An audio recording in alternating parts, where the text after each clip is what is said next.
Today's adult workforce consists of employees ranging in age from 18 to over 60. Well, these generations approach the workplace with really different perspectives, creating day-to-day challenges for both coworkers and supervisors. Well, you can learn how to create a culture of collaboration in a multi-generational workplace tomorrow at the University of New Mexico's Anderson School of Management.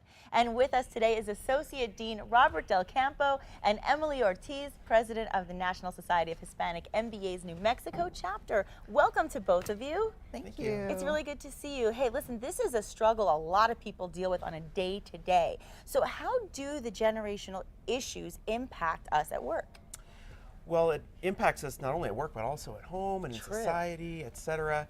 And interestingly enough, over 60% of employees, when surveyed, indicate that they have some sort of strife related to generational issues. You know, there's a perception that these sort of youngsters don't really know how to work or whatever, but there's really going to have to be a shift in how we approach these folks and sort of use the talents of these individuals in sort of the most beneficial manner for our organizations. That makes a lot of sense. I mean, you hear people from pretty much every type of business, whether it's media, banking, whatever, where they say, you know, I'm answering to somebody who's 20 years younger than me, or somebody just got out of college and they're giving me orders, and I've been doing this my whole adult life. So I could see why that would be such a struggle for people. And so I guess that's something that you're helping them cope with.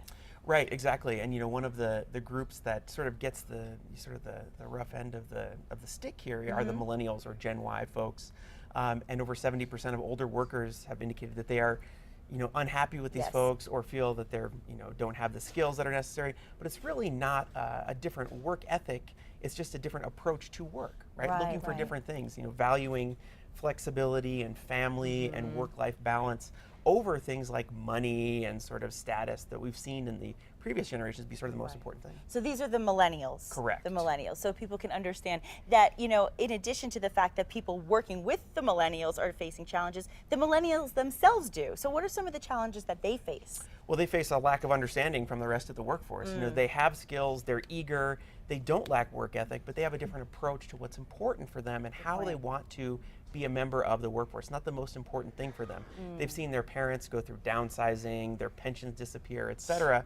And you know, they maybe have a different approach and say, hey, this is not less work, it's less burnout, right? So maybe they've got to figure it out. Very good point. So what are some of the big challenges that you find the older employees are now facing with the younger employees? What are some of their biggest challenges? Well, you know, with the economic crisis and everything, we've seen people sort of delay retirements, or with, you know, longer lifespans, people come back to work, you know, or have gotten to the position they want in an organization and they're going to stick around for a while.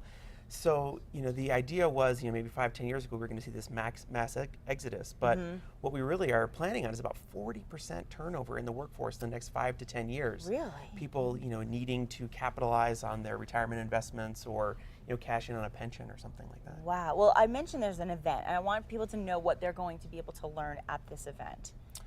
Well, it's in collaboration with the National Society of Hispanic MBAs, which is an organization I've been involved with for about 10 years. Emily's the president of New Mexico.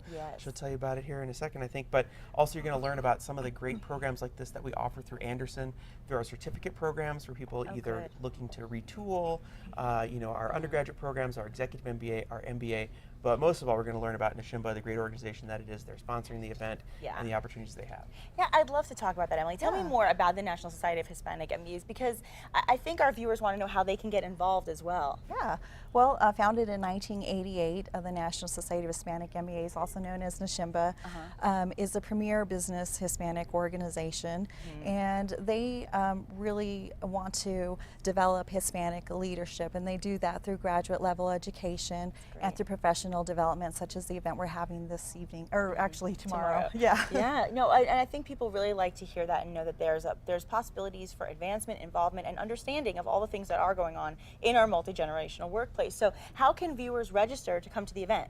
Actually, we just want you all just to show up to the event, and we'll have registration there. Oh, perfect. Okay, and all the details are on your screen right now. Again, that's Wednesday, June 26th, taking place at 6:30. There is the address. Write it down, head on over, and help manage your work life just a little bit better. Thanks to you guys. We appreciate it. Thank you very much. I need not be Hispanic nor have an MBA. We're an inclusive group. Thank you. Nobody's discriminated against in this pile. Absolutely. I like that. Thank you both so much. Thank you.